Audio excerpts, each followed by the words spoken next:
And what a handsome photo. Mama always Hello, said I'd be on TV one day. right?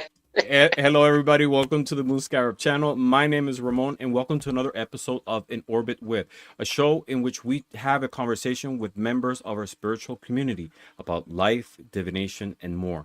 If this is your first time watching the show, welcome. And if you've been here before, you know the format. It's a conversation that we have with people and who we share with all across the community and getting to know a little bit more about them and have some laughs, share some stories, and have a good time. My guest today is Bobby from Robert Fierro Tarot. Hello, Bobby. Welcome. Hello, how's everybody doing tonight? Thank We you for are having me on, by the way. great. Yes. We're so happy to have you here, and it's long overdue, right? I've It's been been a wanting to while. come on your show for a long time. I love this show. Yes, thank you very much. And we shared in the past on different shows, Oh, yeah. readings, throughout different channels, people in the community, but having a one-on-one conversation only once. Because you invited me to your channel. I was Yes. actually looking back to see when was it that we had our first conversation. And could you believe that you reached out to me around this date last year for the Yeah. first time? So, so we you can interview me and talk a little bit more about tarot and pretty much I what think we're doing you in were here. my second interview, I think. Gerald was the first one, and then you were right after that. Yesterday was my channel's anniversary, 1 year. So, yeah, Wow! you guys, Congratulations. you were one of my very first interviews. Yes, and I couldn't believe it was almost a year. It feels like I know you longer, like I know, right? years or something, right? Yeah, it Yes, does. yes. Mm-hmm. Yeah, and after that, we started to connecting and we expanded the network connection with other people in the community. Now you're Hmm. sharing shows with other people and I'm very excited about that. You are a beautiful person, you have beautiful energy, and today's an opportunity just for people to know a little bit more about you. All right. All right. So let's say hi to a few people who are here. We appreciate you being here. We are simulcasting the show on this channel and Bobby's channel. Bobby's channel is Robert Fierro Tarot, and I included the link below. If you're watching on my channel and you're not subscribed to Bobby, please follow the link below. Subscribe because he has a whole eclectic, I don't know, a variety The- of all different themes. Very yeah. interesting, but really, really, it's very enlightening. If you are watching on Bobby's show and you're not subscribed to my channel, if you want to, please subscribe. It'll be great to interact with all of you. And let's say hi to a few people who are visiting us here today. We have Heather, of course, our friend Heather. Thank you very much for sharing Bobby's link. We have Heather, also, before you move on, Heather took a still shot of a broadcast I was doing the other day, interviewing um, Aries girl, Allison, oh, yes, Allison. I and watched that interview. she caught me going and made it into a still shot. So that's Oh, messed up, Heather. that is funny that you say that because I was watching one of her shows and I paused it and it was a like a funny expression too. I didn't want to send it to her, but it's so funny when that happens, right? I love Um, her. we have the beautiful Patsy Q. Hello, Patsy. Thank you for being here. We have Essence of the Moon. Celia, I think it is. I am horrible with names. I'm telling you, I never Selena. forget a face. I remember faces from when I was a child, but names, I'm awful. So I apologize. I hope it, I think it's Celia, right? Selena. Selena. Hello, Selena. Great to see you. We I have thought the it was beautiful Celine for Magus. the longest time. Yeah. Really? Okay. Yeah. We have our friend Magus, always so full of love, energy, and such a beautiful person. Hello, Magus. Thank you for being here. We have Sonja. Hi, Sonja. Thank you for stopping by. Who else? Oh, we have Ange. Ange is here. She is multitasking and listening. She's actually going to be our next guest next week. So stay tuned because that's going to be a very interesting conversation as well. Who else? We have Miss Tarot D. I mean, no show is complete without having Miss Tarot D around. Hello, Miss Tarot D. What's Give up, me a big gorgeous? kiss. We have the amazing Beth Aspazia Rising. Hello, Beth. Thank you for stopping by. And we have around 15 people watching. Thank you for stopping by. I know there is a lot going on in the political sphere right now. Our president is having a Meltdown? it's addressing no. He's addressing Congress tonight, and there's other shows happening as well. So we appreciate you sharing your time with us. So, Bobby, your channel, as I mentioned, is called Robert Furo Tarot, right? Yes, it Tell is. us, tell us a little bit more about you. Well, my name is Bobby. Nice to meet everybody if you don't know me. And I have been a tarot card reader for 40 years. And during lockdown, I had nothing to do. So started watching videos on resin because I was learning resin at the time, and I came across a Chris Butler video Mm-hmm. and started watching it, and it reminded me about my tarot cards being in storage. So I went and got them, and I picked up the cards. I started doing it again, started watching Chris's channel, and I sent him a thank you for the work that he does Mm-hmm. online, because it brought back my love of tarot. And he responded, and we struck up a friendship, and he actually encouraged me to go ahead and start my channel. So Mm. between Chris, you, and Gerald, my channel has three godfathers there. You guys are it. I'm Um, honored. I use tarot primarily as a source of income and to help people.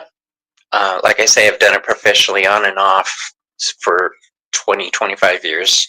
Mm-hmm. Uh, been using tarot and studying it for 40. I love everything about it. There's nothing about tarot that I do not love.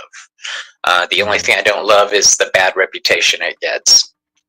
Mm-hmm. Um, but yeah, that's me in a nutshell. I do consider myself psychic. I am a Heyoka Mm-hmm. empath. Um, I am a full-fledged card-carrying, cauldron-stirring, broom-riding witch. And other than that, I'm just the guy next door. Mm. Awesome. I think I might have froze for a second. Look at that. Oh my god. Just one That's second. okay. Let me get out and come back in. In the No meantime, problem. let me ask you what inspired you? How did you come across tarot for the first time? Okay, that's a good question. I am not the first witch in my family. I have spiritualists, mediums, witches, psychics of all flavors. And so tarot was something I've always known about, but never had my hands on. As a 15-year-old, the high school I was at had an elective called Unexplained Phenomena. And you sat there, read tarot cards on each other, and watched scary movies and did a report on it. And I thought, that's for me, Bubba. And so went down, got a deck, and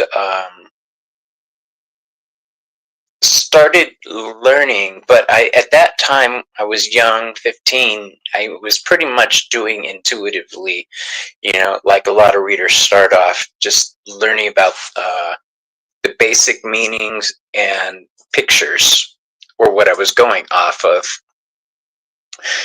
Um, yeah, it was a very cool high school, Mrs. Sherody. This is in a town called Claremont by the college. It was a very hippie town, and I miss living there. It was so cool. But over time, I delve deeper and deeper into the tarot, into the meanings, because I'm that type of person. I need to know how and why. You know, we weren't allowed out of the house until we could answer my mom's questions. Who are you going with? Where are you going? How? When? What? Mm-hmm. So that just became ingrained on me in everything I do. I need to understand it completely. Mm-hmm. So I dove into tarot, and I went through bouts of working in shops, doing muggle jobs, non-spiritual jobs, and then go back to tarot, and then do this.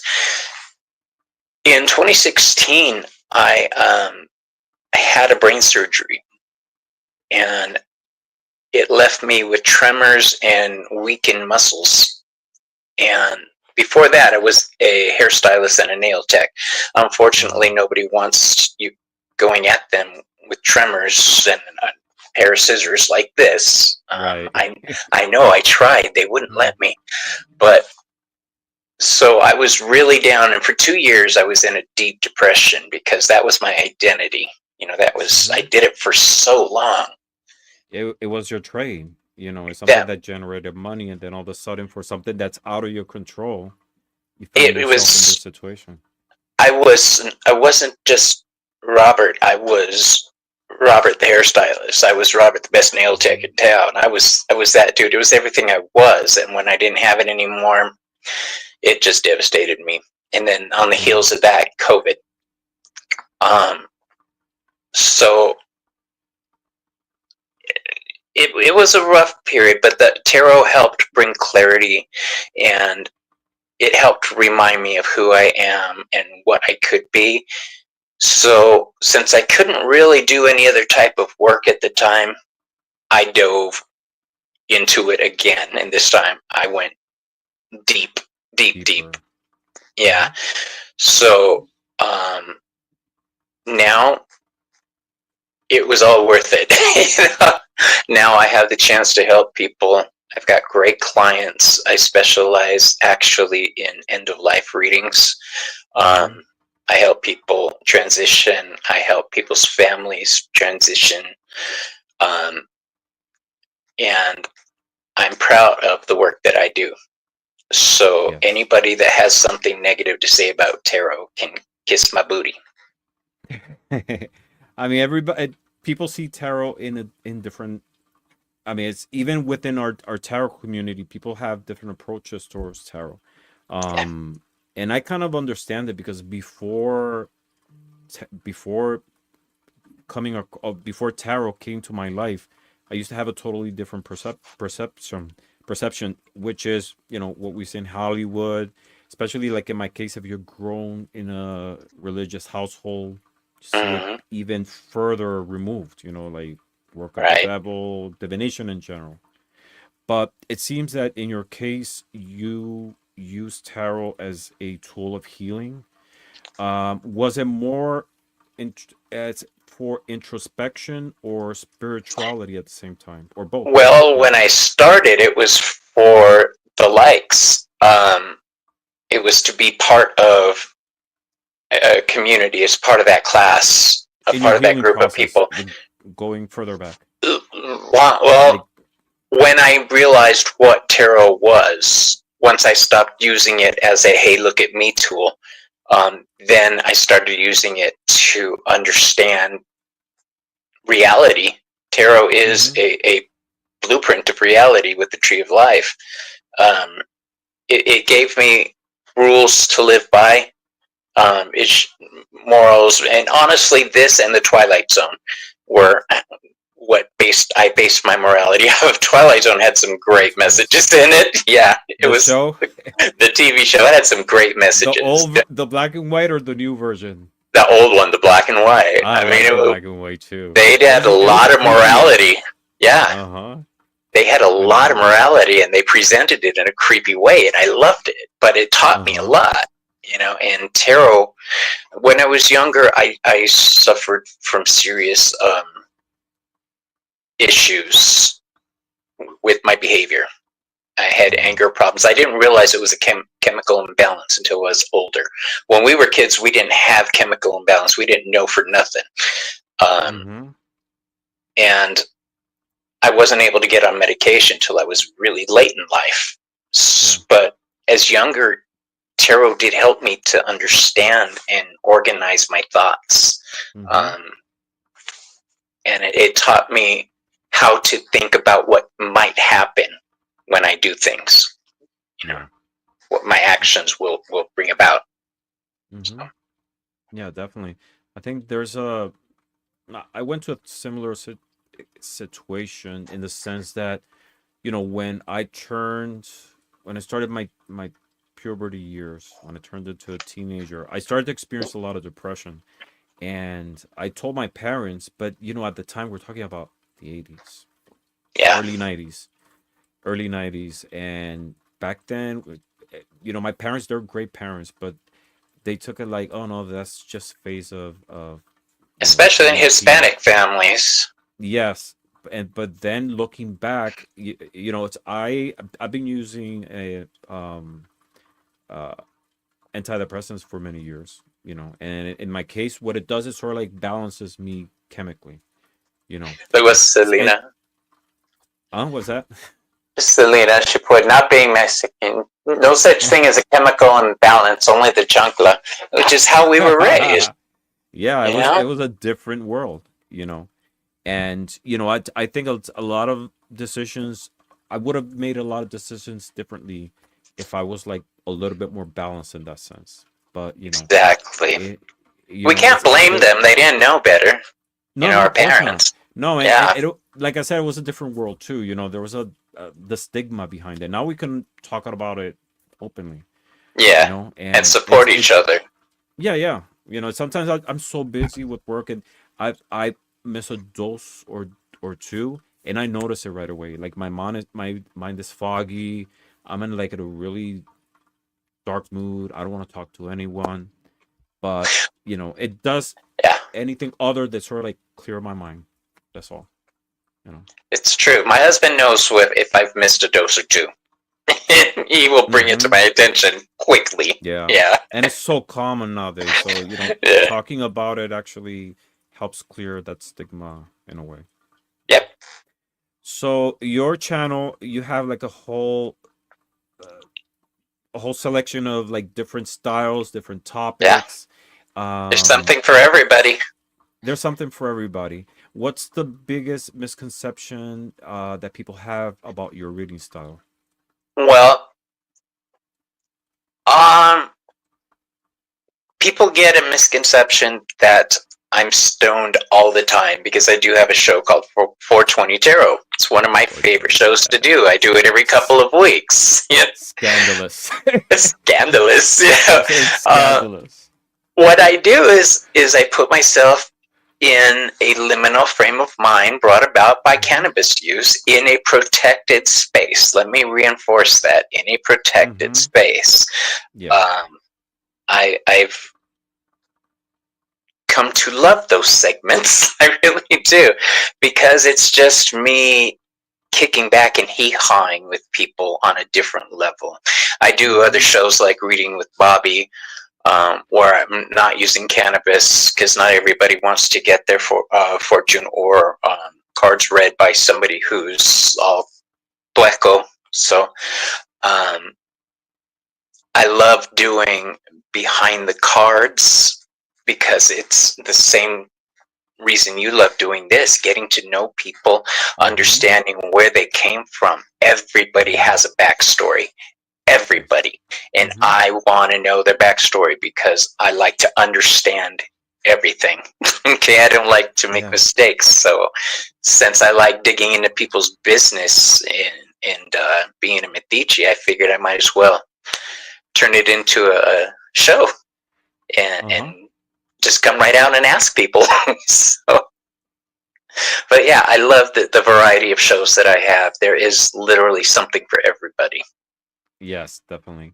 Um, 420. Yes, the first time I saw that title is I was a little bit scandalized. It was totally unexpected. You know, I know. I had I a lot don't. of my tribe contact me and say, "Are you sure?" Do you need help?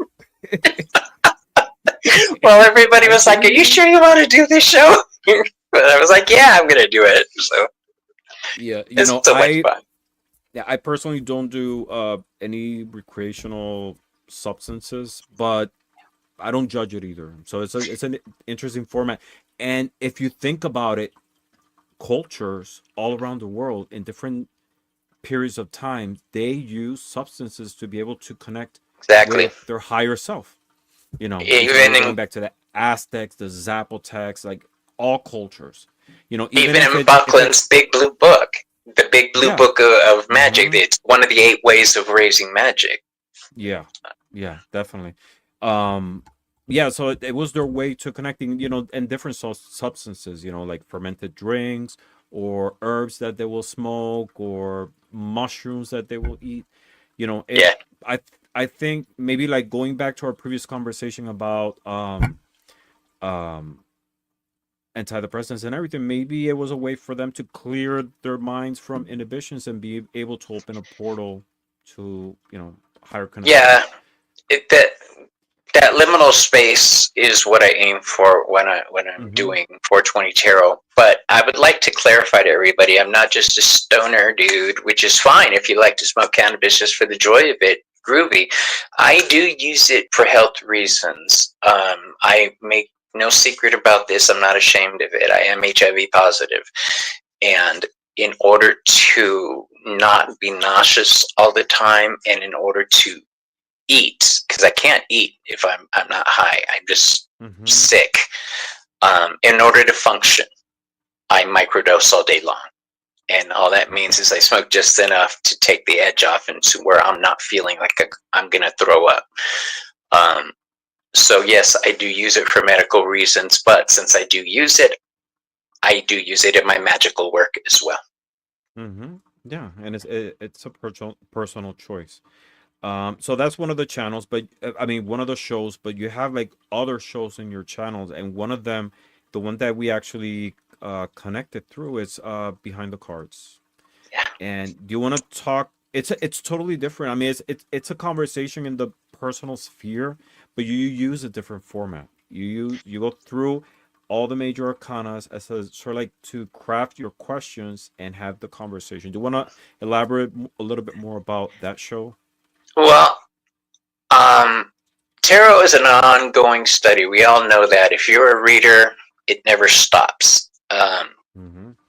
While I was studying one day, I know it happened to be that the 3 realms of the major arcana that I was studying, the mental, um, physical, physical, mental, and spiritual realms. The first 7 are one, the next 7, and the next 7. And I'm looking at this, and I'm like, this is something. This is actually everything you need to know about a person's life. And I'm Mm-hmm. looking online to see, if there's a format like this I could look into, and I couldn't find anything. So I was like, well, I'm going to do it. So I started questioning people using the major arcana cards. Like the Fool is, how does your journey start? Where did it begin? And a lot of the times I do like I'm doing a tarot reading. I'll pull the card, I'll look at it, and the card at that moment will I'll know the right question to ask. Some people, like when I did Sasha Graham, I did not want to make any mistakes, so I was stressing over those questions for weeks. Um, but yeah, for the most part, I want it to be real organic and on the fly. Um, I'm honored that people will take the time to share their life stories with me, and Mm-hmm. I want to do right by them and do my questioning in a proper way as to not embarrass or upset anybody, with the intent of Yeah. healing and Yeah, health. with respect, you know, Yes. facilitating for people to share their stories, but always with respect, you know, and using tarot as a background. You kind of like asked me behind stage, why do I do this show? And I think it's important that we strengthen the bonds within our community, even if you're a tarot tuber or just the people who participates in Zero the to chats. There's everybody has a voice. I always encourage people, do your own channel. Some people think, what can I add that hasn't said before? A lot. Everybody has their own voice, and I always encourage people to share their voice, start a channel, because it's not about the likes or the followers or anything. yeah. Even if you can connect and help one soul, one person, you've done it all. And And we do help people. we do. That's why, and I've learned a lot, especially from Gerald, about disclaimers and cautions, and but my goal in doing online readings is not to show off or anything like that. It's Hmm. to honestly help people. Like I say, I'm an empath. I'm not just an empath. I'm a Heyoka empath, and what that means is I'm not just aware of people's pain. I'm driven to try to fix it, to try to heal them, to try to help them. Um, it drives me crazy to see somebody in pain and not be able to do something. Uh, hey, what up, Rachel. boo? Hi, Rachel. Hello, Elizabeth. I remember your name now. I'm horrible with names, but now I remembered. um, yeah, so um it's if you could describe your channel in three tarot cards, which ones would you use and why? Well, Talking the about cards. magician. Yeah. Mm-hmm. The magician card, definitely, for the communication aspect. Mm-hmm. Um, the moon card for discovering what's hidden um, when I do my questions. And the judgment card for The the judge. transformation. Hmm. Hopefully, these talks that I do will help transform people in some way. All major arcana. Yes. Well, yeah, they are, aren't they? Yeah. Let's remove the major arcana. Choose minor arcana. Let Okay. me throw a wrench in this.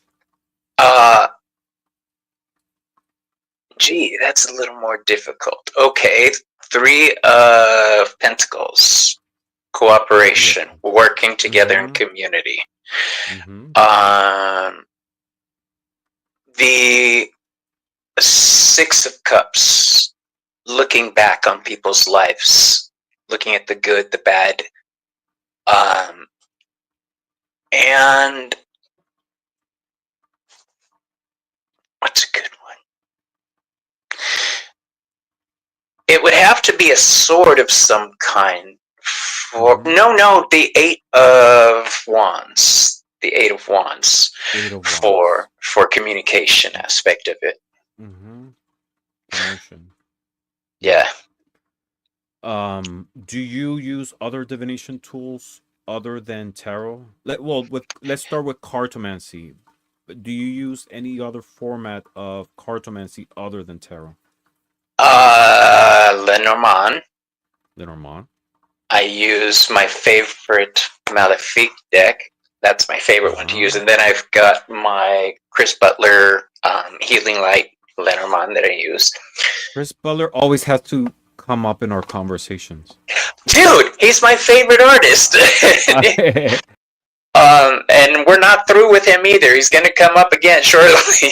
But um, what was the question? I blanked when we started talking about that. Did I lose him? I chased him away. That's okay. So I honestly can't remember what the question was. But this gives me a chance to look at the chat. Bobby, you are so rad. Aw, thank you. That's awesome.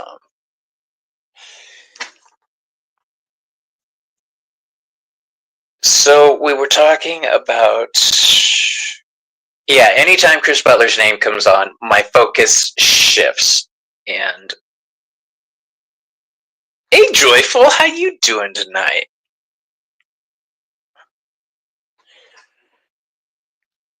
Yes, Ramon stepped away. He froze. So I'm going to take a look at. I can't highlight them, but I could read them. I'm back. There I he hate this be. camera. There's a camera, and they said give us a review, and we'll put $20 in your PayPal account. Yeah, the review I'm gonna give them. Like it worked great for the first couple of weeks, and now it just sucks. So we were talking about cartomancy, like besides That's tarot. what it was. Yeah, which It's other like divination tools do you use? my Lenormand cards. I'm studying those. Pendulum and needles and flame. Needles and flame. Well, they're two separate ones. Fire scrying and take a little saucer and drop some pins, sewing pins onto it, and then take water and spread the pins with the water. That's called occultomancy. Is it? I don't know what it's called. It's just always been something I've done. Yeah. I had to look it up because now I'm intrigued. Occultomancy. Yeah, I started doing that, gosh, in 1991. I remember. I read a book on gypsy fortune telling, I think it was. And that was one of my favorite ones. That was really cool. And I was actually looking into that because there's with the needles, there's with sharp objects, but also using beams. That like the gypsies used to use needles, but also beams. Yeah, I've seen you do that, right? You've talked about doing this. Yes. That was a great book. I should go find it. Go buy it again. Yeah, totally. So oh, and I scribed the wind. The wind. The wind, and just listening to it. It makes me laugh because on that TV show, Wheel of Time, they talk about listening to the wind, and it makes me giggle because that's one of the things I like to do. Both receptive, listening to the gods through the wind, because Hermes is an air deity, and then working magic using the wind to power your spell. So both receptive and active. Okay. Huh. That's fascinating. What deck? Oh, I was saying you always go to Chris Butler. It always has to come up in your conversations. And it's funny because I always have with me the healing.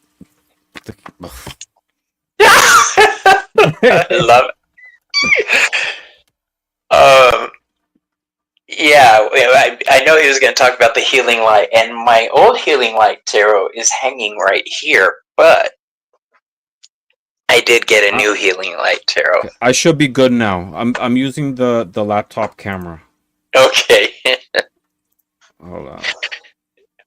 What was the brand, so I know not to get one? Oh my god, it's actually I like it because this is one of the few cameras that you can actually zoom in. It's called Cami. Oh, that's cute as hell. Yeah, it's really cool. But like first couple of weeks, it was working great. So I'm using the laptop camera, which kind of sucks, but I don't want to get interrupted again. Yeah. So every time you talk about the Healing Light Tarot, about Chris Butler, it brings me back to this. This is one of my favorite decks, the Healing Light Tarot, and I have the Healing Light Lenormand, and I always have them here next to me. Yeah. So when Chris Butler's name pops up. These decks pop up, right? Well, yeah, I was totally stoked when I found out you liked Chris Butler's artwork too, and I was like, "Oh, you like his deck?" Because when I said, I have a couple other decks, you know. Yeah, for Christmas he sent me a deck of his Healing Light Tarot, but he sent it with my logo on the back, so that was pretty awesome. I was officially jealous when you brought that up. was like, why him? Why him? Ken got one too. His is cool. Ken Payne. It's got his logo on the back, but it's red and it just looks awesome. I love it. Chris, if you're listening, if you're watching this interview at some point, I would love one with my logo on the back. I will be so honored. I will love you even more. Has there ever been a tarot card, not a deck specifically, but a card that's completely changed its meaning for you over time? Ten of Swords. Ten of Swords.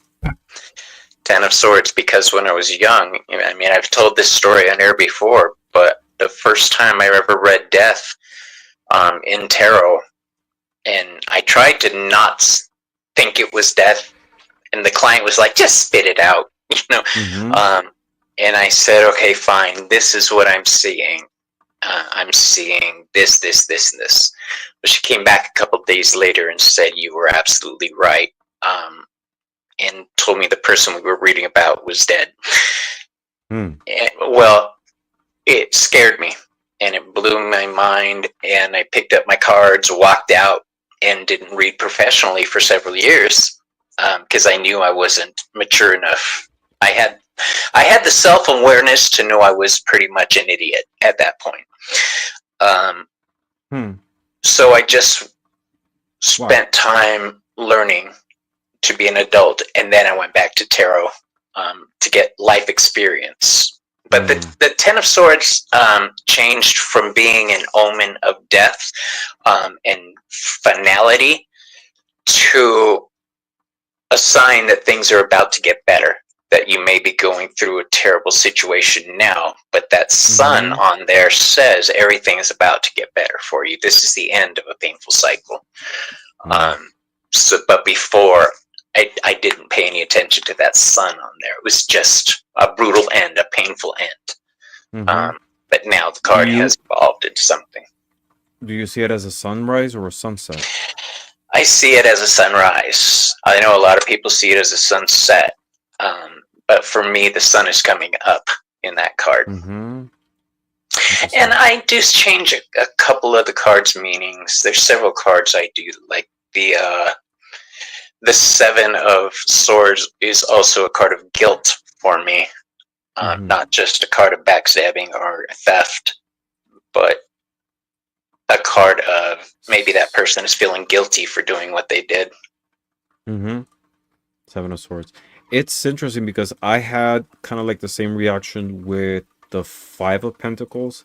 It was a card that every time it came out, like, there was one point that I kind of like half serious, half joking, consider like removing it from my decks, because every time they came up, like, I felt it ruined my reading, my personal reading. And I was scared about that card, because there's so many levels of pain. You had the physical pain, you had the emotional pain, there was discomfort. And it was scary for me because I will see it like, something, there's a negative energy kind of like surrounding or coming your way. But now I see it in a different light. For me, the Five of Pentacles is a card of survivors. It's they don't, and I said this like ad nauseum, like so many times, they don't just lay there to die, in spite of their limits, the discomfort, the weather, etc. They are walking, there's unity, they're going forward, they have hope to that moves them to be able to go forward. That card, I have a similar thing with the 10. At first it was just pain, sorrow, social outcast, but then I started paying attention over the years to the church in the background. Help is there. All you got to do is reach out for it. You got to try to make contact with help. It's there for you. So that changed the dynamic of the card for me. Why do you see it as a church? Because of the stained glass windows. That's the only reason. That's nobody's ever asked me that before. I don't know. I just always thought of it as a church, a cathedral type. Yeah, because everybody says it's a church, but we don't know in reality. Some type of institution. It's just a wall with a stained glass. I think it's supposed to be. I learned it. The person who taught me said it was the church that they were building at the Three of Pentacles. That's an interesting take. But they also said sitting on cold cement will give you hemorrhoids. Were they building a church also? That's true. What are they building? Yes. Yeah, something for us to consider. So if you had to choose one of those suits from tarot, wands, cups, swords, or pentacles, to represent where you are in life right now, which one would it be? Swords. Somehow I felt you were going to say that. Why? Because now I'm faced with making difficult choices in my life. And I have to be very, very conscious of the things that I do. I have to use a lot more. Yeah, I'm not a kid anymore. I can't afford to make mistakes in certain areas. So there's a lot more thought going into every decision I make now. Before I used to be the Knight of Wands when I was younger, and now I'm striving to be the King of Swords. Not so much the vain action, but the regal, calm, thoughtful king is what I need to be. The rationalization of it. King of Swords. Willing to make difficult decisions because it has to be done. Yeah, double error right there. Let's move to a different type of topic. Let's talk about reincarnation. Do you believe in reincarnation? And if you do, yeah, go ahead. Yes, without a doubt. Absolutely. Finish your question. I didn't mean to cut you off. I just get excited about that topic. Oh, really? Okay. Elaborate then, because I was going to ask you then further, if you do you feel that you had past lives that you remember? Any memories that, or impressions that stay with you and sometimes you recall in this format, in this life right now? Yes. I absolutely believe. Sorry, you guys, a lot of talking. I believe because I remember things that I should know. When in the 90s, I used to go to a lot of different psychics to help me with past lives, and I didn't find anybody who was worth a damn. Nobody. And then one day at a psychic fair in Garden Grove, California, I got a past life reading from this guy at a table, and I could see his light around him. I could see it. He was more vivid than the people near him. I just knew this guy knew his business. And he took my hands and he was talking me through it, and it was like a wormhole journey that we were going on. And he says, okay, now we're going to turn left, and now we're going to turn right, now we're going up. Now it got to the point where I was making the turns before he was saying it. So, and he says, and he was saying things like, good, okay, now we're in sync. And I was like, oh my God, this is really working. I'm going to learn something. He showed me 3 lives, and as he was saying it, I was seeing it and remembering it. I was remembering the smells. I was remembering the sounds. So there were 3 lives that I came across. One was like a beautiful or a young black woman with a gauzy dress on the beach, like the West Indies style. One was a cardinal in a church in Italy, I believe it was Italy or Spain. And one, the oldest one, was a warrior on horseback, like with Attila the Hun, But in each life, the common thread was they were involved in spirituality in some form. I knew that the rider on horseback was a warrior shaman. I knew that the cardinal was obviously involved in spirituality.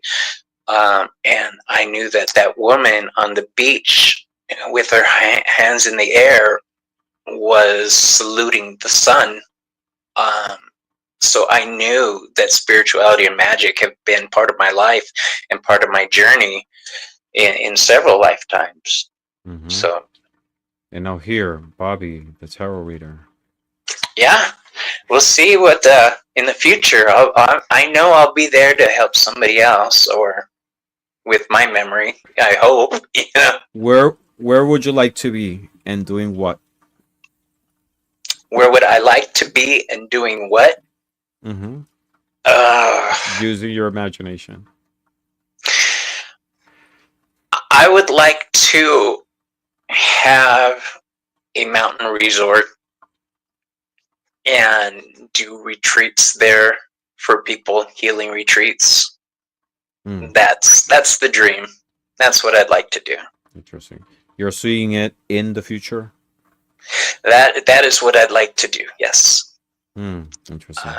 I do believe in reincarnation too, but I believe that I believe that time is cyclical, so I believe we can reincarnate not only in the future but also in the past. I do too. From exactly. This concept of life, of time. There's different points that we can jump from and to.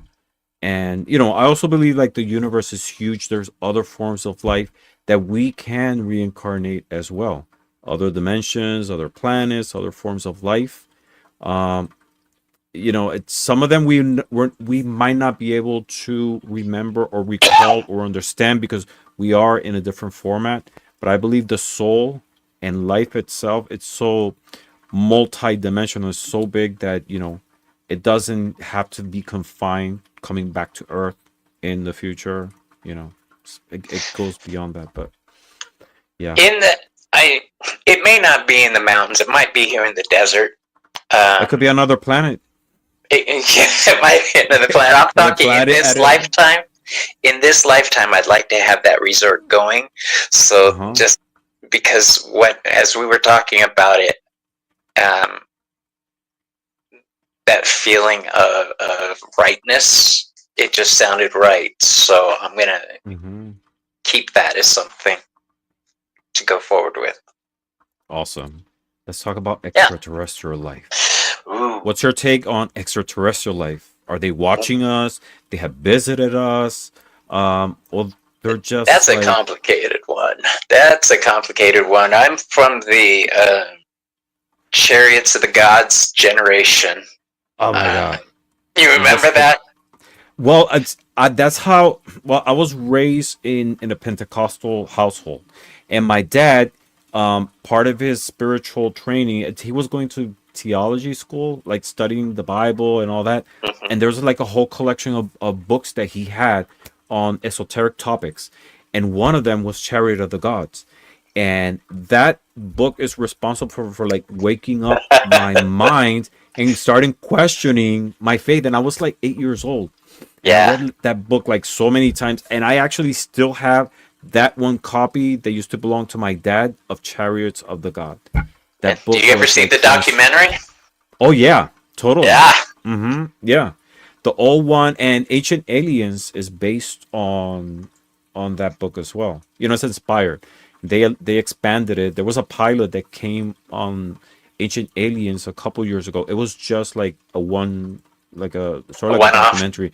Yes, and then they expanded it into a show with different seasons and everything. But I truly believe in aliens. I truly do. And do I think they are among us now? I do. Do I think there are hybrids in the world? I do. I have weird. You got to remember, you guys. After 420 tarot, I usually sit there and think of weird things. I think that sometimes that the Earth is a giant petri dish, a giant experiment For aliens, I think that sometimes we're a nursery where they come and get human DNA for whatever they need.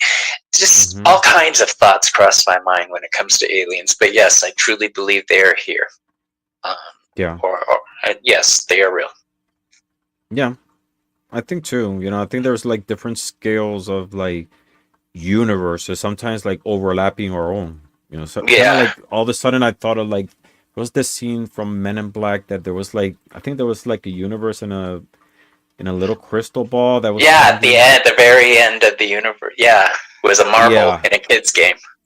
exactly. And I think that's kind of like in the case, maybe our whole universe is encased in something way like there's other bigger dimensions above us. Because if you think about it, sometimes I don't know, like last night, this is kind of like a weird thought.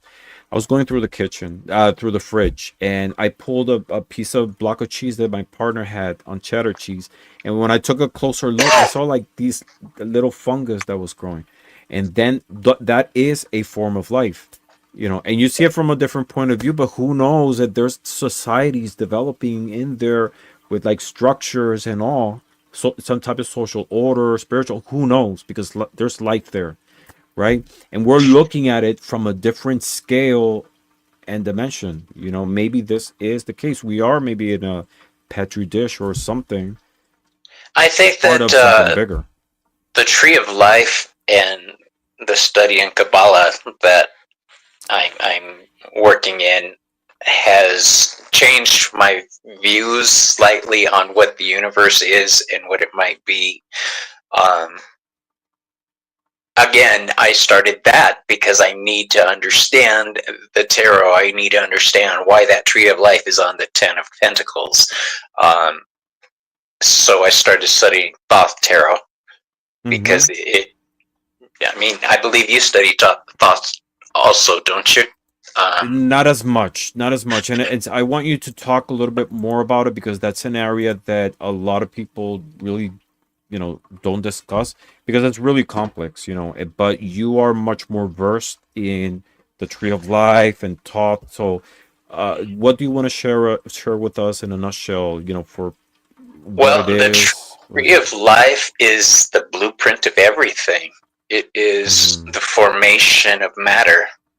It starts at the very top of the tree of life, and as it descends through the sephiroths, the spheres, um, things become more solid until you get down here at the very bottom. There's Yesod and Malkut. Yesod is actually the bottom of the tree of life. Malkut is the world, and this is the world we live in. This is reality. This is everything Mm-hmm. that's been filtered down into reality. This is the fruit of the tree of life that we live in. There's a lot of talk. Is the tree of life actually a prison? Is it this? Is it that? Nobody knows. It's a spiritual matter. That's the joy of spirituality. The tree of life, um,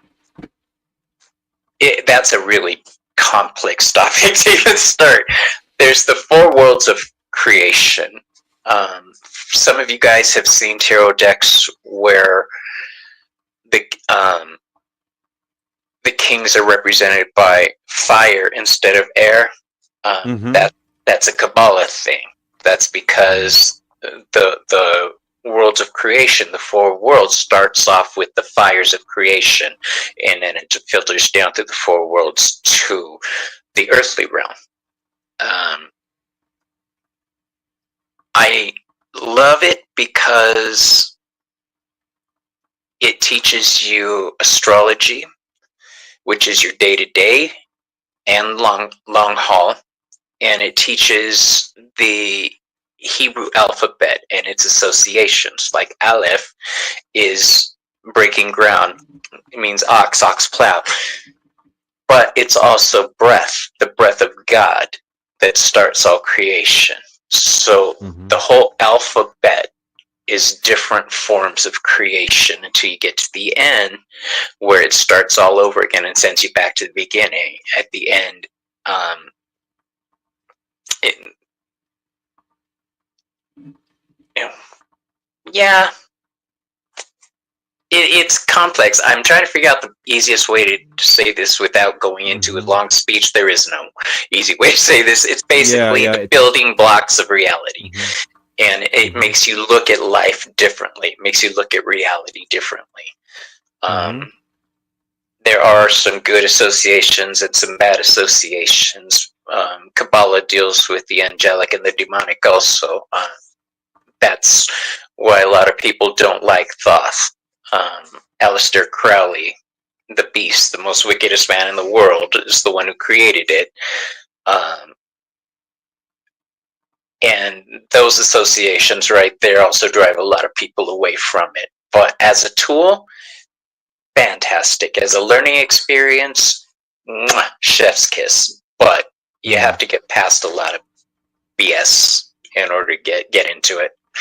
Took me 20 years to finally be able to get into it without falling asleep. Yeah.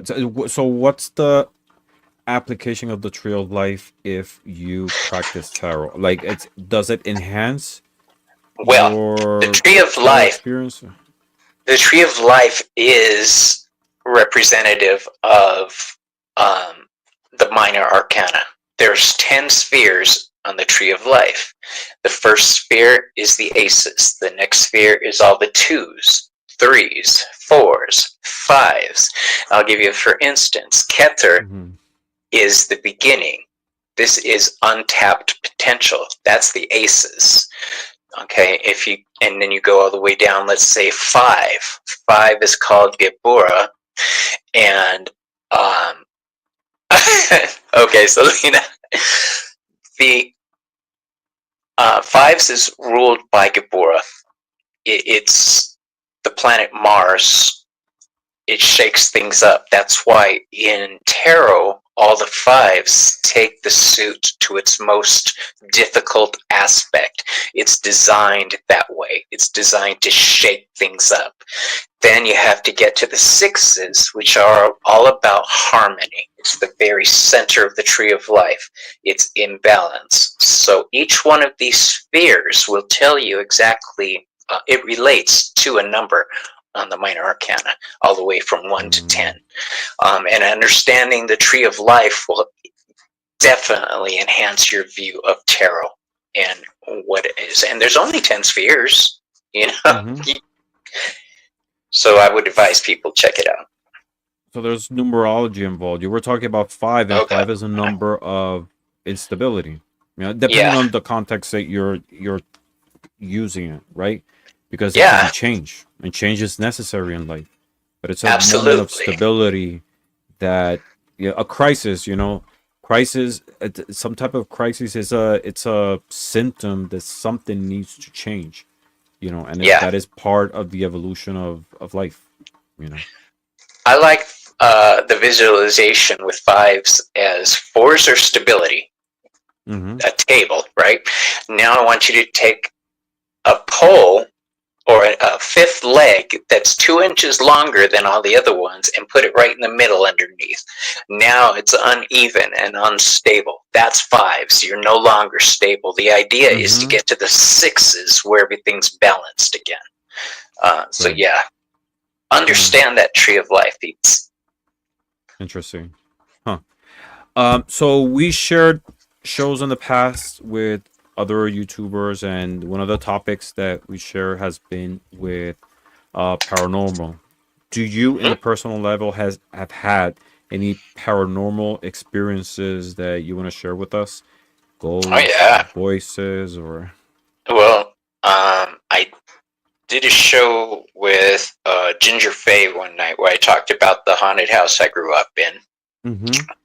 So yeah, we were raised with ghosts. Like I say, no good witch's house goes without a ghost. So we did have a protective type ghost. The curtains were open in the morning type situation. The dishwasher would start, the clothes washer would start on its own, even when it was unplugged, and that type of thing. But my most interesting stories are the shade I saw at the bar I used to work at. And I say shade because I knew it wasn't a ghost. I know what a ghost feels like. I know what a ghost, the vibe. And I saw this dude in the mirror, in a black suit, like you would bury a person in. And I was like, that's not a ghost. I know it's not a ghost. And, I'm not paying attention to it, but I know it's there. What happened was the following week, somebody died in the bar. So I knew that was a harbinger. After the fact, I realized what it was, but there was that. And I've got a story about, I was a teenage runaway. At 15, I stole a car and went looking for somebody in a state I'd never been in, and with a friend of mine. And it wasn't until we crossed into that state that he tells me he didn't know where she lived. And I was so angry and made a couple turns while I thought, and he screamed, "Stop, that's her house!" And I'm like, okay, or that's her car. I'm like, okay, at least now I know what we're looking for. And he says, "No, that's it." So we drove directly to her house. And I honestly believe the hitchhiker we picked up on the way, this old dude, I honestly believe that was an avatar of Hermes guiding me safely to where I needed to be. So, really? Nobody can tell me it wasn't. Nobody. Wow, that's amazing. So these manifestations, some people call them ghosts or spirits. Do you think it's the essence, or using the same word, the spirits of people who passed away, or some type of residual energy that manifests in this plane, or something different? I think it could be all of the above. Just there is no single answer. I think some are residual energies, echoes of a life lived. I think some are when people send their consciousness back in time or forward in time. I believe that people can see that. They can pick up on that. I believe that some ghosts that people see are actually nature spirits. I think that some ghosts people see are actual dead people. But mostly I think a lot of people are picking up on natural spirits and thinking they're ghosts. Like, I have a theory about the genius loci, the spirit of the land for different areas. Somebody said, well, why don't we ever see dinosaur ghosts? And I'm thinking, well, what if that was it? What if genius loci were dinosaur ghosts? So it could be anything, but I do believe that sometimes they are dead people and sometimes they are nature spirits that people are picking up on. Have you had experience of connecting with any of them through any divination tool? Yes. I work with ancestors a lot in my tarot reading. And one of my favorite type of readings to do for somebody is an ancestors advice from the ancestors, where I try to connect with their ancestors and give advice as if I were them. And I don't just say, oh, he wants you to know this. I make sure that it's evidentiary mediumship type thing, where I'm telling them something specific so they know that I'm connecting properly. They know, they can verify, oh, yeah, that is something he said. Yeah, like an echo.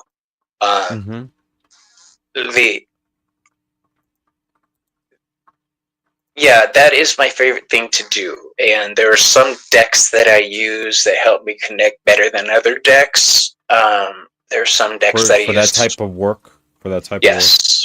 Yeah. Which one do you use the most? use two. My Santa Muerte deck, I have that deck. I love that deck. and if I'm working alone, because I won't use this deck in front of clients with their ancestors because it creeps them out, but my Skeleton Tarot. And the reason I use this one is because when I did the unboxing video for it, I felt the presence of my cousin. And I knew that he thought this was just the coolest thing and would be willing to work with me with it. So, yeah, he's my mediary on a lot of things. And my aunt, his mom is my other main helper. So, like I say, we got witches in our family. They don't stop being a witch just because they die. Definitely. We're at 1 hour and 6 minutes in our conversation. Are you okay for a few more minutes? I'm good. All right. Let's go back to those two decks that you showed. They deal with certain, topics or motifs that some people get freaked out about. Santa Muerte, skeleton, bones, skulls. Well, the Santa Muerte, they get away with it because it's sugar skulls and they think they're pretty, but it's the skeleton, the black one, that creeps people out. So I don't use it. Yeah. What do you think is maybe the biggest misconception about working with, I don't know, a deck skeleton themed, skull themed, Santa Muerte themed? I think it reinforces people's preconceived prejudices that this is evil, of the devil, demonic. And I'll be honest, in the Kabbalah, each Sephiroth has an angel and a devil that kind of balance and give the lessons that you need to live by. But because you say demonic or devil or the tower, yeah, it's an awesome deck, isn't it? The Oracle is beautiful too. This people get it in their head that it's bad, it's evil, and they don't want anything to do with it. I've got difficult evil decks I could show you if you'd like. So, please, yeah. But indulge us. No, I don't mean right now. I'd have to go looking for them, but like the Necro 13 or the Goetia Tarot in Darkness. Oh yeah, I've seen that deck. That one. That's straight demonic. Yeah, every card on there is associated with a demon. No, I didn't either. That's why I gave it away. It's just, it wasn't for me. I don't even like doing the angel deck with that because in my mind, angels are just as powerful. Demons used to be angels, okay? Let's not forget the fact that they're the same scary ass things, okay? So cherubs, if you look at what a cherub is, the pictures of them, they had four faces, which are actually the four faces on the world card in the Wheel of Fortune. The man, the eagle, the bull, and the lion. Those are the four faces of a cherub. Scary, But a tetramorph. A tetramorph, thank you. I couldn't think of the word. But yeah, there's a lot of negativity that just breaks my heart. And when that movie Tarot came out recently, I was like, this is gonna be bad. I just know it wasn't as bad as I thought it was gonna be. Yeah. Really? I haven't watched it. I heard through different people. I shall actually watch it tonight. The movie itself was kind of sucky, but I'm just glad it didn't. I'm just glad it didn't bring people to my doorstep with pitchforks and torches. So. Yeah. I love the theme of skulls and skeletons. I've said it like so many times too in my channel, and I see it differently. We all have different artistic themes that we like or don't like. I don't like the little fairies and butterflies, and it doesn't appeal to me. Or dragons, for example. Dragons is something that really doesn't. It doesn't light my fire either. but I like a lot of other themes, medieval, modern, so many. And sometimes even within even if it's a motif that I like, not every deck resonates with you artistically or Yeah, spiritually. But in the case of skulls or skeletons in general, for me, it's not creepy. And I always say when I see a skeleton, especially represented in a deck, which is animated, I see quality because you don't see gender, you don't see race, you don't see age, you don't see social no, status either most of the time. You just see right. what we actually are under all this. You know, It's true. it's It's the bare bones. it's It's the what it bare is. bones. And it's funny that, I respect everybody's feelings and opinion about it, but, being scared of a skeleton when you walk with one all the time, Yeah. it's right. I love this deck because um, this is one of the cards that made me fall in love with the deck because this, if she was wearing a sombrero, this would be my grandmother. All right. This is what she looked like. The hoops, the outfit, everything. This is my grandma.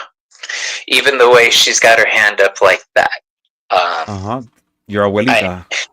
when I saw this deck, every card in here reminded me of some part of my childhood. So I was Hmm. taken back and I could see my family there.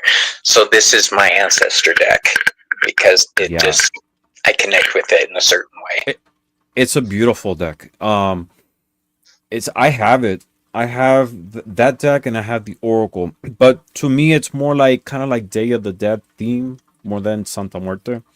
Yeah, And I work Santa Muerte is one of my spiritual guides, and I have other decks. I actually have them here. I've always had them accessible, like this one for example, which it kind of like has a different energy. Like this is the high priestess, right? But the depiction is different. Like the artistry is very different, and it freaks out a lot of what's people. that But called? it's in Spanish. It's called Tarot de la Santa Muerte. It's this one, which interestingly has one of Fabio Listrani's I was images. gonna say that's Fabio's image. This one is Fabio's images, but none of the ones in it's made in Mexico. And the cool thing about this one too is that it tells you it's in Spanish. It follows the Rider Waite kind of like theme and order of the cards. Yeah, But it tells you also like the upright, the reverse, and it has some extra cards. Like for example, for the world, it has the afterworld. It has the beyond. It's very interesting. It has like some uh extra cards, that sounds cool. and yeah, and then I have this one also, which kind of like gives you like the upright and reverse information on each one of the cards, Right? and it has like different Santa Muertes. There's a blue one, there's a green. That there's different colors for Santa Muerte. But anyway, which by the way, I did an interview with someone called Cressida Stone. It's in my channel among the videos. It's a 2-hour video, but it's a great interview. She goes deep into the topic of Santa Muerte. She wrote a book called Secrets of Santa Muerte. And if you're interested in the topic, go through my channel. I have it right there. She talks about the history, uh, the the ancient basis of it, and how it came to be. It's really interesting. But I don't And want to let go on me a tangent. clarify this now for everybody watching. Let me put this out there. Hecate and Santa Muerte, two different deities, okay? They are not the same Yes. one. All right, I can't Hmm. tell you. More than one occasion, I've had this argument with people. They are not the same deity. A lot of people don't know about Hecate. Do you want to talk a little bit more about her? Who she is, where Whew, she that's comes a from, what she deep one. represents? I mean, in general, just for like the newbies, and I include Okay, myself because I don't know much about Hecate. I have a well, friend, my best friend. He follows her, but in the personal level, I don't. I have to admit, I don't have much knowledge. well, my favorite Hecate deck is Chris Butler's Oracle and Ken Payne's Duh. Oracle of the Hecate Path. I have that deck too, by the way. Yes. Hecate is an ancient goddess. She's what's known as a Titan goddess. There was the Greek gods on Mount Olympus. The Titan gods were the ones generation before them. During the Titan wars with the gods for power, she fought on the side of the Olympians, and Zeus allowed her to keep her domain over the sky, earth, and water. The reality of it is, and Ken will say this also, I don't think he could have stopped her. She is that powerful. She is the Titan goddess of witchcraft, magic, necromancy, fringe society, and outcasts of all kinds. I worship, and when I say worship, I worship. I know a lot of people say, no, I work with this, I work with it. That's fine for you. Fine. I worship. I am her dog. Okay. And after I pass, I hope to continue to be her dog and run as an errand boy, a messenger, spirit guide, working with her and Hermes. They're both psychopomps that guide people from the land of the living to their afterlife. And I want to be a guardian angel working for them. That is my retirement plan. Where you're manifesting right now, here now, what you want to be and what you want to do. Absolutely, yeah. I'm trying to get my bones in now, so to speak. But yes, the Hecate is a threefold goddess, Maiden Mother Crone. She is no joke, and people who work with her and dedicate themselves to her undergo a serious life transformation, and you're torn apart and rebuilt from the ground up. So sometimes you don't make it,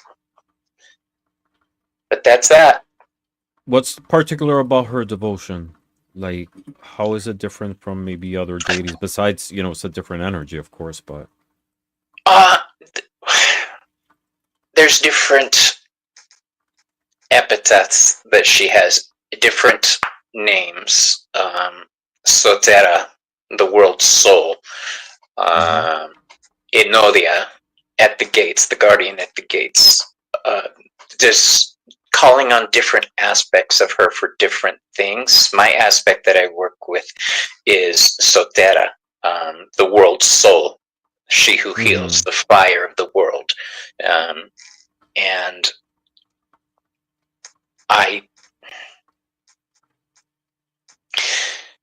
there's not much difference in her worship. There used to be. Men used to be castrated, and if you worshipped her, and they used to sacrifice black dogs to her. But luckily, all that's changed.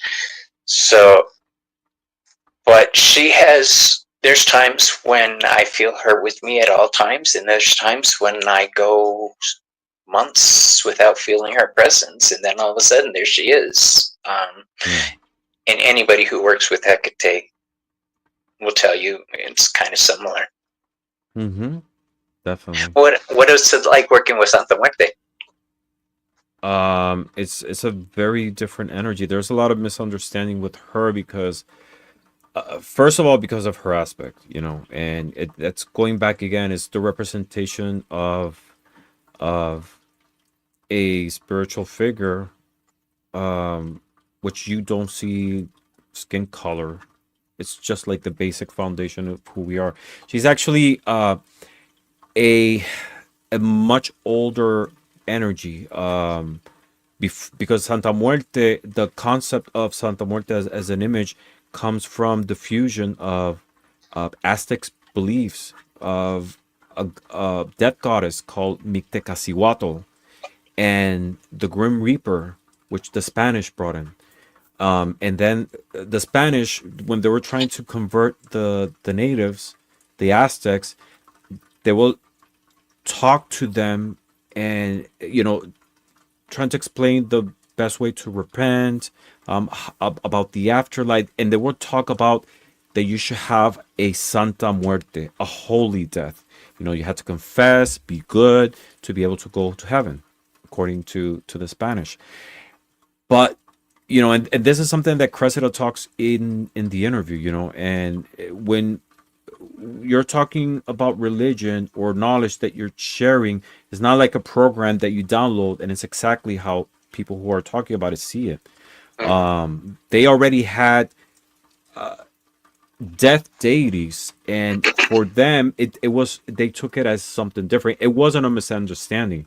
They assumed Santa Muerte as a saint in its own right. So it was sort of like a fusion, which is kind of similar to what happens with Santeria, right?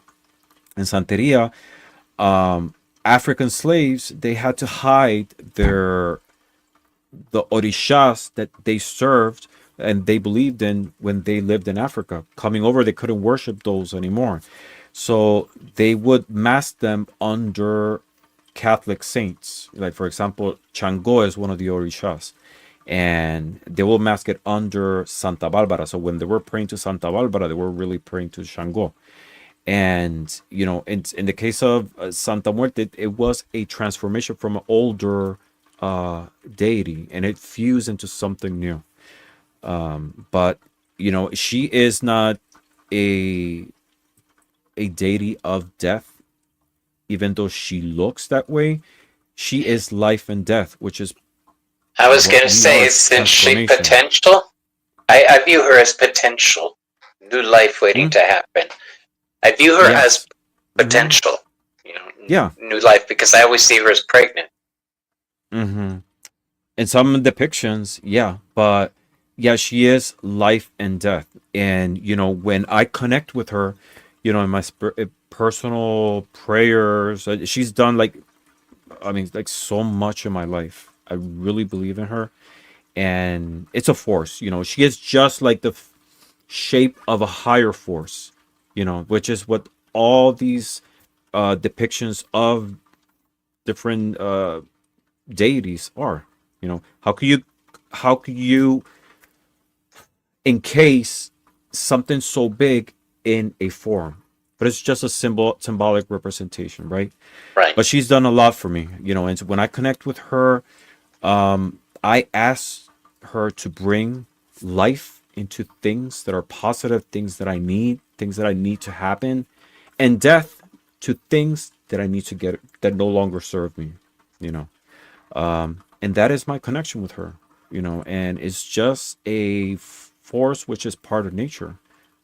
It's life, it's death, it's transformation. And it death, it's the concept that we have here in our culture is very different from, like, Mesoamerica, for example, Yeah. from the Aztecs. You go to Mexico, for example, and I'm not saying one is better than the other, but it's just to give you some context. You go to Mexico and you see depictions of skeletons and skulls everywhere, and it's like so normal, and it's celebrated, it's elegant, it's part of the culture, because they understand that that is part of life, and it's not creepy.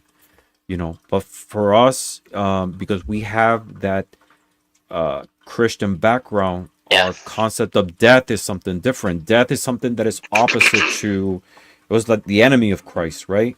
Death, which he conquered according to the belief once he resurrected. So Right. for death, especially physical death, is a finality, something that you don't want. You will have to go through it, but it's something that it's kind of like negative of in a negative context. Right. But we see that every day.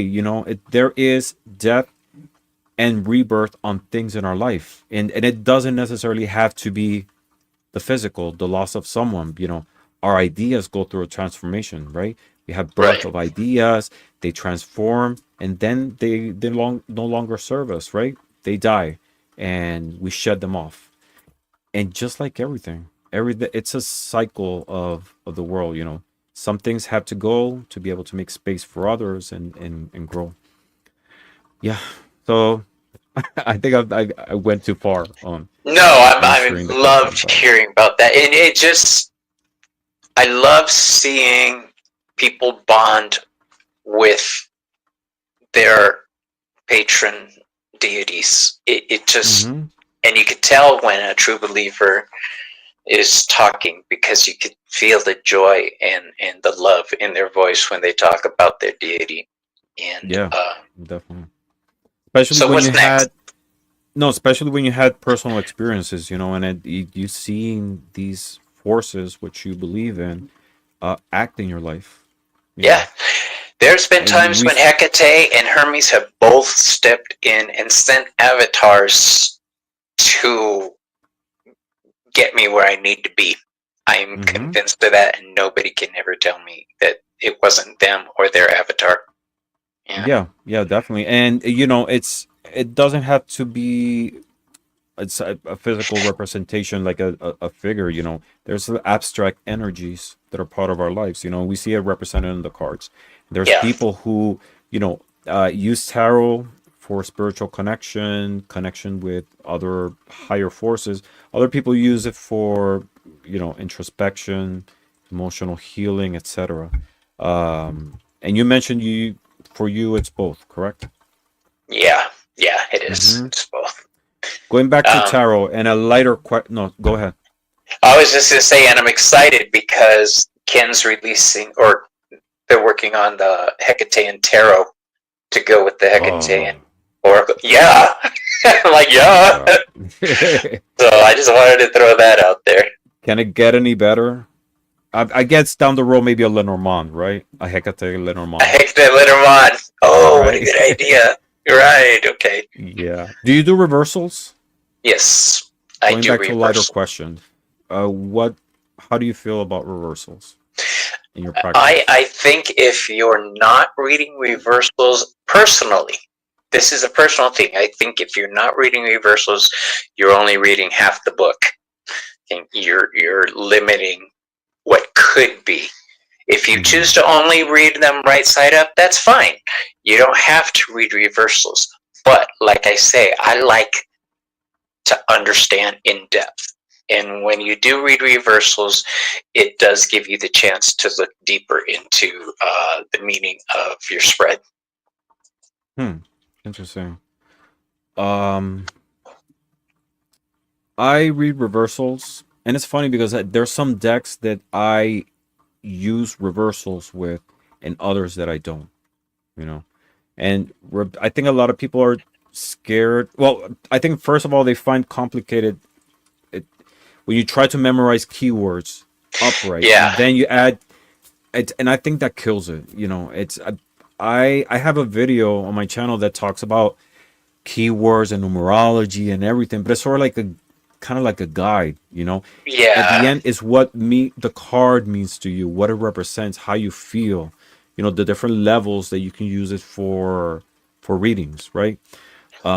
So I think a lot of people get scared with reversals because they think, oh hey, okay, I have to memorize yeah. other set of keywords upside down, and also they're scared of that it's something negative, and most of the time it's not. It's sort of like it represents a lot of different things. Upside down or reversals, it could be the delay of that energy. It could You're just be going into this situation, you're just coming out of this situation, you're deep in this hmm situation. That's when the intuitive part really comes in when you're reading reversals. Because and I've never had a problem understanding what meaning a reversal had. hmm My intuition tells me, like, if say I had my grandma card and that was reversed, this is the Queen of Wands reversed. I know that somebody's putting their passion above um, emotion. They're letting their hmm emotions run away with them, maybe. But instead of having the water above the fire, now it's the fire above the waters, so things are more hmm likely to explode. Um, exactly. it Yeah. just widens the meaning. It doesn't. necessarily change it. Like with the Three of Swords, even reversed, it means pretty much the same thing. Mm-hmm. And when I see reversals, I tend to read them either going into, coming out of, or deep in a situation. How do you determine Okay. which decks not to I read saw reversals with? I saw that same question right as you pulled it. Yeah, I don't know. It's hard to tell. I just like feel that some cards, some decks read better with just using upright. You know, I do believe that tarot, like, reversals are not necessary to be able to read tarot. You know, it's tarot has enough in its 78 cards meanings and symbols and different like levels of energy that reversals are not necessary. yeah, Reversals, what they do is they kind of like enhance the message.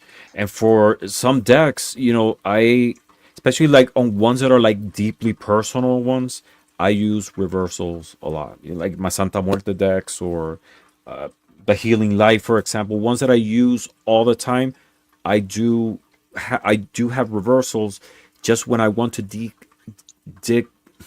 dig deeper into the message, when I want to know a little bit more.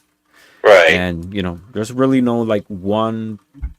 I do not read reversals on Lenormand or Oracle. I don't read reversals on those. Which I is, don't. it's the same thing. It's a personal choice. Yeah, I read reversals on Lenormand. You know, on you do. Kipper. I do, I do. Same thing. That's You know, it's cool. I. Yeah, I know what the energy is for each one of the cards, and you know I interpret it upside down in a different way. You know, Yeah. it's some Uh, people read reversals with oracle cards, with you know as it's far really a as personal choice what decks not to read reversals, there is no such thing. You can read reversals with any deck. Each deck. or My not. my husband is always asking me, why the hell do you need so many tarot decks? um, because each deck has a different voice. They all It say the does. same thing, but in a different way. And Mm-hmm. when I'm reading for somebody, if I could use a certain deck to relate with them on a better level, I'm going to. That's why I have Right. so many different Mm-hmm. decks. It's basically I'm changing my voice for each client. Yeah, I mean it's multi-level because you have the artistic representation, and that carries an energy in itself, you know, the visual part, but also the Yeah. energetic. You know, it's like it's you go to a restaurant, it's very different if they serve you everything elegantly presented than as you have exactly the same thing but everything mashed up. You know, the visual component is very important. But like you said, you know, each one of the each deck has its own energy, its own voice, its way to connect with you. Some don't connect. You know, there's people in the community who have like there's certain decks that are like really popular, and to me it doesn't. They don't speak to me. You know. Certain decks just grabbed me from the get go. I was trying, like the Murder of Crows, when I got that deck. Um, I opened it up, and the first thing I saw was a Plague Doctor, and I was like, "Am I gonna like this deck?" And then I did a spread with it, and knew that I connected with that deck properly. It just speaks to me in a certain way. Every It deck I does. have has its own voice, and I love Hmm. each one for its voice. Yeah, and it's a personal choice, a personal energetic connection that you make. I have decks that I don't use for readings at all. I just have it for purely the artistic aesthetic of it. Um, You know what's hanging on my there's wall right behind me? One of my favorite decks that I will never use in a professional reading. It's the Hocus Pocus deck, but I love that deck. you know, there's other ones that are like so. I don't want to say what's the right word. Whimsical, that they're your favorite. You know, people might find it weird, but it's what connects with you at the end. Well, like Sasha Graham Yeah. has the Darkwood Tarot, and for some people it's too comic booky, but for me, it's why I use this in professional readings. I Mm-hmm. love it. You know? There's decks for everything. There's uh, Golden Girls decks, Panda decks, Drag Queen decks. There's Spaghetti Tarot. There's Tequila Tarot. There's for every. There's Pot Tarot. And Yes, I for have every that. taste, for every taste, there is a deck. And at the end is the message behind it and how you connect with it and what it says to you. Yeah, Period. All right. I So love we it. are at hour and a half, and let's start winding down. I'm gonna let you go because you just came from work. But it's been a real pleasure talking to you.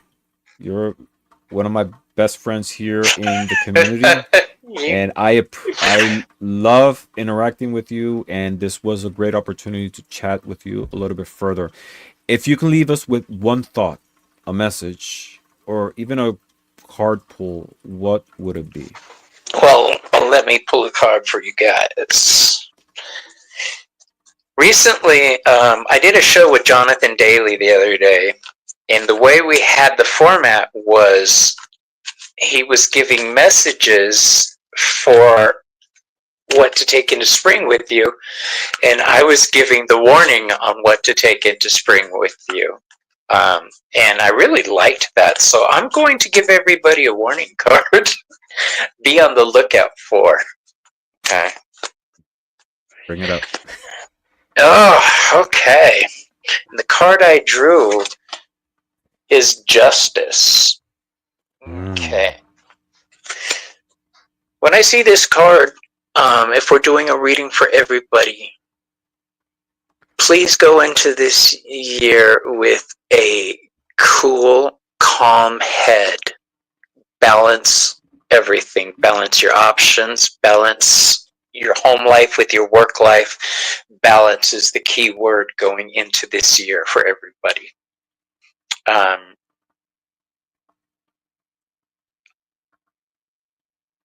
More specifically, Justice deals with partnerships one-on-one.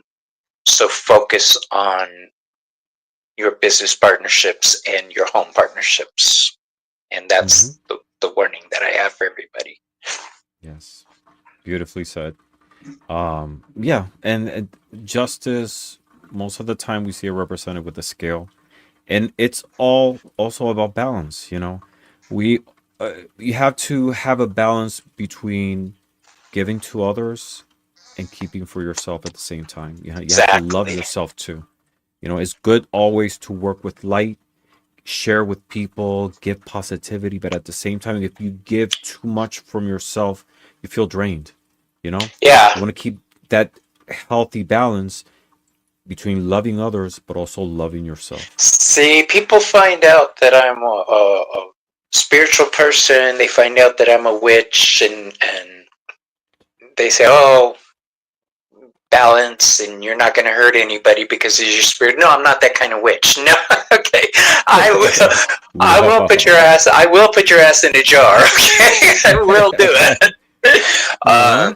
But yeah, thank you again, Ramon, for having me on tonight. Yeah, no, totally. And we're gonna before we leave, we're gonna do a little game called This or That, I and love it's a this. game. It's a game that I do with all my guests, and I'm gonna ask you 10 situational questions and present you with two tarot cards. You're gonna choose which card would you use for that situation, and you're gonna tell me why. Are you ready? Let's do it. All right. Question number one. Would you rather take a selfie at the edge of a cliff with the fool or at a wild party with the devil? Oh, definitely at a wild party with the devil because I like to DJ. So I really Who do. would be the who would be the DJ in that party?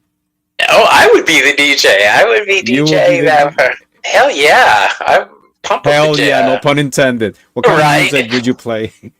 Oh, What kind of music do you like? house music all night long. It's music. That's I love from the house music. '90s. That's my Yeah. generation.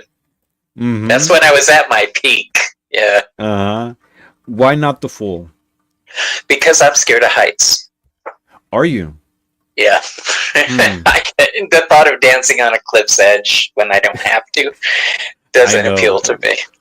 With that dog barking around you, is just tip you Right. over the. All right. Question number 2. Are you a shopaholic or a penny pincher? Oh gosh. Well, shopaholic is an awful strong word there, Ramon, but Well, do you yes. engage with excessive shopping?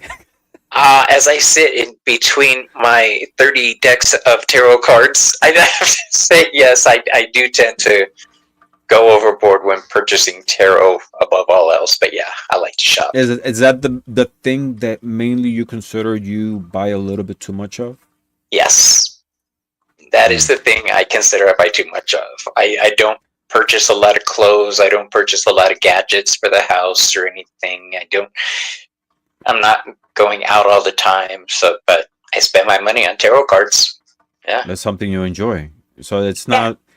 It's with one particular thing that you enjoy, and at the end, you make good use of it, don't you? I enjoy getting a deck for the purchase of it, and then I enjoy doing the unboxing video for my YouTube channel, Mm-hmm. and then I enjoy using the deck in professional readings, and if I don't vibe with it, I enjoy making a gift of it to somebody else. Okay, so you rehome it. You find a Yeah. purpose for it. Oh, yeah. Yeah. I mean, I think it's part of that thrill of like looking into the deck, ordering it, waiting for it to arrive, then opening Yeah. the box, and like the excitement. That's part is very thrilling. Do you have any decks that you currently have in your collection that you bought a while ago and you never opened? Uh, I think we all have. there was. Yeah, I actually think I still have it unopened in the room. A PVC deck, a black PVC deck, one of the plastic waterproof ones. Uh-huh. I don't think Is I it a ever tarot card or actually. playing card? They're tarot cards. Really? They're black and Mm. gold, I think. But Mm-hmm. Oh, I have one of those. yeah, It's like I tried mine is like gold. shuffling. It's really cool. I got it for just to have. I didn't Yeah. plan on using it because I've seen somebody else that had the deck and I can't Mm-hmm. shuffle them. Yeah. But yeah, I think that's the only one. Everything else is, You put to use. To Oh, good use, gotcha. either personal or given away. All right. Super. Question number 3. Best plot for a horror movie. Judgment Day or A Nightmare on the Nine of Swords Street? Oh, Judgment Day, because I'm scared of zombie movies. I really am. And when I see that You're a- card, yeah, I'm scared of It zombies. reminds you of zombies. I don't Yeah. like zombie movies. I had a No, Halloween it's party. always the same plots. I had a Halloween party about 25 years ago, and the apartment building I had didn't have lights on the upstairs. Mm-hmm. And I saw some people coming up the balcony, and mind you, it was my party. And as they got closer, I saw that they were zombies, and they weren't saying anything. They were walking in character, and I was already like 2 drinks in at that point. So it freaked And you out. it freaked me out. I screamed and I jumped over the balcony onto the sidewalk below and sprained my ankle. But yeah, I'm scared of zombies. I really am. Oh my god. You can't win in a zombie movie. Nobody wins. The zombies always win. Do they? Yeah. Yeah, I guess. Nobody sometimes ever it takes beats the longer. zombies. I don't like zombie movies. The only one that I actually watched that I really liked and rewatch is World War Z. I Yeah. love that story. Ramon, My only if you disappointment is if you that like that, listen to the book. Listen to the audiobook. Oh my god. So Really? much better than the movie. Yeah. Huh. Excellent. Yeah. There they actually do beat the zombies. Yeah, I actually like the movie. The only thing is it opens apparently in Philadelphia, but it's not really Philadelphia because I live in Philadelphia. It's really New York City, but they sort of like patched in the skyline of Philly. That was Really? my only thing with the movie. Eaters. But it was well done. And also like they're in Philly and then all of a sudden I don't know, like 5 minutes later they're already crossing in New Jersey, like in a township that's like 2 hours away. It's crazy. Like their timing is kind of off, but yeah. Yeah. All right. As this month on YouTube. Yeah, you What guys was really need to listen to the audiobook. It is so good. Now I'm intrigued. All right, question number 4. The universe hires you for a part-time gig. Which one would you take? Babysitting or zookeeper? Oh, definitely Zookeeper. For a couple of reasons. Number one, that's a creepy baby on that horse. And Everybody says creepy baby. Poor baby. creepy baby, yeah, Everybody calls yeah. it creepy baby. It's a Sometimes. unnatural pose. That I'll say. Right. I'll give you that. It's very unnatural. And yeah, I'm an animal lover. I have 5 dogs and 2 cats, and I spend time with each and every one of them individually. What kind of every dogs do you day. have? What I kind of dogs do you have? have 2 Chihuahuas, a Morkie, and then 2 pups from the Chihuahua and the Morkie. Nice. You So have they're- a Chihuahua. I'm Yeah. a fan of Chihuahuas. I have My two little Chihuahuas. black Pearl. Her name is Pearl, and she's black. She's my little black Pearl. Awesome. All right, question number 5. You are at a cosmic bar and the universe sends you a free drink. Which one would you choose? A custom made cocktail by the Temperance Angel or a mystery drink by the Ace of Cups? You're not getting me with that mystery drink again. I've been down that road. No, we'll take the Angel. Okay. The Angel? A custom Yeah. made cocktail. It's still a cocktail. No, but at least, okay, I'll tell you what. It could be a mocktail. It could be a mocktail. A bartender friend of mine, when I was bartending many, many, many years ago, we started making drinks for each other. And I don't know how it came about, but he made a drink for me and he says, drink this. I said, what is it? He says, it's a surprise. And of course, at that age, I'm like, okay, let's do it. It was basically all clear alcohols with a splash of soda on the very top. And I got so sick. So no more surprise drinks for Bobby. No. That happened to me too. I was 20 years old, and I got funny because the drink that I had was actually called Zombie, and it was like The one that got me. Of like rum with white rum with black rum and like all these different things. I don't drink. I don't like drinking, but I remember like I got like really hammered that night. Yeah. because it was Yeah. so really good. I had so many, but yeah. So this angel makes a great bartender, doesn't he? Hell yeah. Or she? She, Yes. them. Them. They. Perfect. Uh-huh. All right. Question number 6. You're running late to an important meeting. Would you rather draw the Chariot for quick transportation or the Knight of Swords for speedy communication to excuse yourself?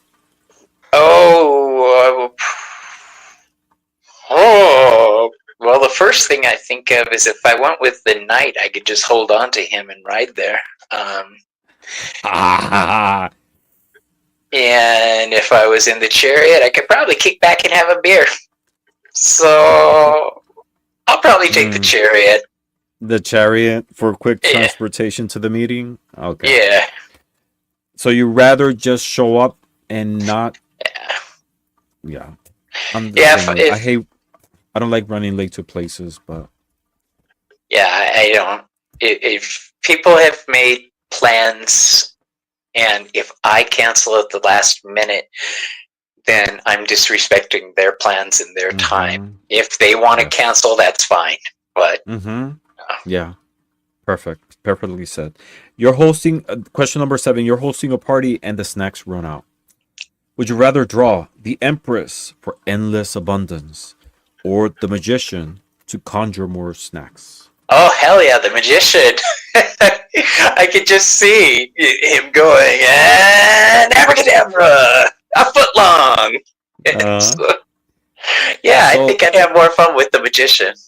You're hosting a party at home. What kind of hors would we find at your party? Unfortunately, all sweets probably. A lot of cakes, Really? a lot of muffins, a lot of Mm. donuts. Yeah, because I like to bake. I really do. Ah, okay. So if you come over, Mm. there's gonna be some kind of sweet. Yeah. I love savory. I don't like sweets that much, but I do like savory. My nephew came over. My nephew and niece came over one day, and we were talking. And as I'm talking, I'm in the kitchen and baking, and in front of him, I baked chocolate muffins. And he's like, "You did that?" It's like, "Yeah." So yeah, I'm always telling people a dessert party, Dessert absolutely. party. If you have a red velvet, I'll go for that. I love I red can velvet make red cakes. velvet. Mm-hmm. All right. Question number 8. Your sweetie, in this case your husband, spills coffee on a favorite shirt before a big date, even though you warn many times to be careful. Would you rather draw the Emperor to command the stain out, or the Hierophant to teach a valuable lesson about being more careful? I'm taking the Emperor. I married a Capricorn. I don't try to teach that man anything. He gets angry. um, we are Earth and Fire. We get along well because we are opposites. What And zodiac sign are you? I'm a Leo. A Um, Leo. so I'm very expressive. I tell people he gives my picture color, and I give his picture a frame, boundaries. Um, Beautiful. I love that. It's really so cool. yeah, that's us. Or do you But set the picture on fire? No, I don't try to teach. No, no, no. And pick your battles, boy. Pick your battles. All right. Question number 9. You walk into a glass door in front of a crowd. Would you rather draw the justice card to soothe the door, or the world to make it a global meme?